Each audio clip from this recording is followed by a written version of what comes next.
পুলিশের এই সংঘাত প্রকৌশল শিক্ষার্থীদের সঙ্গে।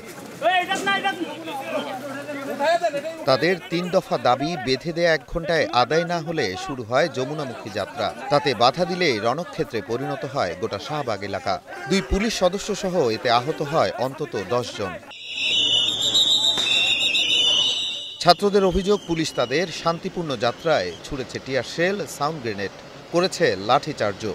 আমাদের শান্তিপূর্ণভাবে ৩ মাস ধরে আন্দোলন চলে আসতেছে। লাস্ট ১ সপ্তাহ ধরে জনগণের ভোগান্তির কথা বিবেচনা করে আমরা রাত্রে সমাবেশ করছি। সরকারের কাছে শান্তিপূর্ণভাবে আমরা আমাদের দাবি দাওয়াগুলো পেশ করছি। তারপরও সরকারের টনক টরে নাই, সরকার থেকে কোনো আলোচনা করতে আসে নাই, আমাদের কমিটি গঠন করতে আসে নাই। তবে পুলিশের দাবি, অবরোধ তুলে দেওয়ার আলোচনার মধ্যেই ব্যারিকেড ভেঙে যমুনার দিকে রওনা হয় তারা। ছোড়া হয় ইট পাটকেলও। পরে বাধ্য হয়ে তাদের ছত্রভঙ্গ করা হয়েছে। কিন্তু হুট করে কথা বলতে বলতেই দেখি যে একটা পক্ষ এই যে ইন্টারকন্টিনেন্টালের দিকে, যেটা যমুনার দিকে, এখানে দ্রুত ঢুকে যায় এবং তারা যমুনার কাছাকাছি চলে যায়। মানে এখানে ব্লকেট ভেঙে টেকে এখানে আমাদের যা আছে ভিতরে ঢুকে যায়, একেবারে মাননীয় প্রধান উপদেষ্টা বাসভবন অবধি চলে যায়। এরপরে আমরা ওখানে বাধা দিয়ে ওখান থেকে আমরা আস্তে আস্তে ডিসপাস করা শুরু করি। আমরা পানি ওয়াটার ক্যানন মারি। আমাদের ব্লকের বাইরে যেহেতু আমরা ওই জন্য খুব বেশি আর কিছু করতে চাই না, তারা থাকে, দেখি কি হয়। আমরা ব্লকের ভিতরে আবার গেলে আমরা আমাদের ব্যবস্থা নেব।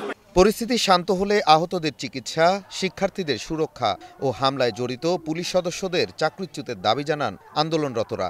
হামলায় আহত সকল শিক্ষার্থীদের চিকিৎসার ব্যয়ভার সরকারকে বহন করতে হবে।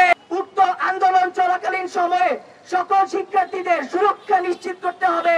পুলিশ দিয়ে এই যৌক্তিক আন্দোলনে আর কোনো প্রকার হামলা করা যাবে না। নামের আগে প্রকৌশলী লেখার অধিকার, পদোন্নতি দিয়ে ৯ম গ্রেড উন্নীত ও ১০ম গ্রেডের চাকরিতে স্নাতক প্রকৌশলীদের সুযোগ দেওয়ার দাবিতে দ্বিতীয় দিনের মতো শাহবাগ সড়ক অবরোধ করেন তারা। এই ৩ দফা দাবি আদায় না হওয়া পর্যন্ত আন্দোলন চালিয়ে যাওয়ার ঘোষণা। Nazmul Hasan, star news, Dhaka.